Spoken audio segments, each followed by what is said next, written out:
What's up, folks? Southeast Soft Wash. We're out here doing some work today at our church camp. Let me show you guys the property. We'll just spin around. We've got a dormitory there, a bathroom facility there. We've got a big gymnasium over here.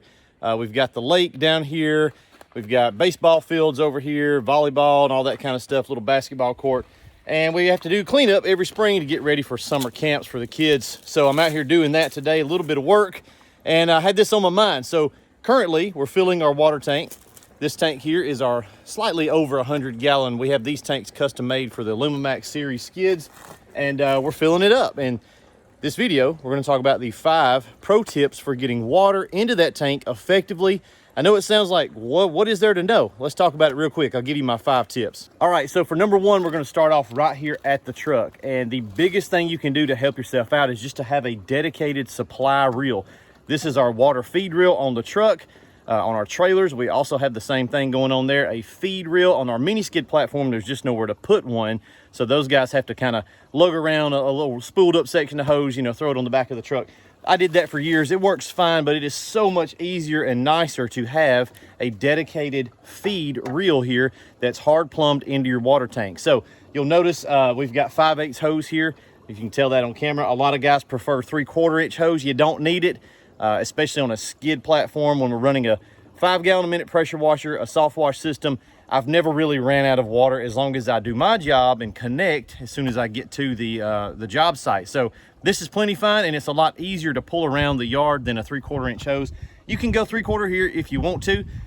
It's not going to be like a life-changing change for you, but keep everything as big a flow as you can. Keep it, even this line here is 5/8, so we wouldn't want to neck it down to a 1/2 inch for sure. 5/8 or bigger, and having that dedicated supply line there is just a big game changer. It makes it so much easier. All right, my second tip, pull all your hose out. I've got this 100-foot we keep on our truck. Those reels will hold 200 feet. I just find that I really never need more than 100 feet of supply line. I can usually get within 100 feet of a spigot, but one thing that'll help you is just pull all that off and make sure you don't have any kinks. There's been so many times where I got lazy and didn't do that, or had a kink, coming around a tree or the corner of the house, and you don't realize that. Well, 15 minutes goes by and you're thinking that you're filling your tank, you're taking your before pictures, you're getting ready to start the job. You go back to the truck and you don't have but just a little bit of water in there. So pull it all out, make sure you don't have any kinks in the line when you start filling the tank. So we're here on site. They have a well out here, several wells. We're out in the middle of nowhere. One easy, quick thing that you can do, it'll save you a lot of headaches. Open this spigot up and run it for about 3 to 5 seconds before you make your connection here. What that's gonna do is any debris, trash, spiders, all that kind of stuff that'll get up in here, even on residential homes in a subdivision, right? That's gonna go into your water tank. So we're gonna open that, flush it out, and then make our connection and start filling up. That's just an easy one, but it'll save a lot of time in the future from cleaning out tanks. If you don't, that stuff's gonna get sucked into your pumps and it's just gonna cause problems down the road. All right, for number 4, we're back at the truck over here. I want to point this out. So we've got our inline filter right here. We put these on our equipment. We had some trouble keeping them in stock. They're hard to get, but I like this one because it's inline. It's not like a bulky strainer. Those work fine too, but I like having some type of filter in the line before it goes into the water tank. So along with number 3, number 4, add you a simple filter, and it's gonna keep a lot of that debris, especially if you're hooking up to a lot of wells, hard water, rust, any kind of junk like that. We wanna keep it out of that tank because it is a pain in the butt to try to clean that tank out. So a filter, that helps a lot. Tip number 5, I'm gonna flip the camera around and let you see. This is the top of our water tank here on the Alumamax.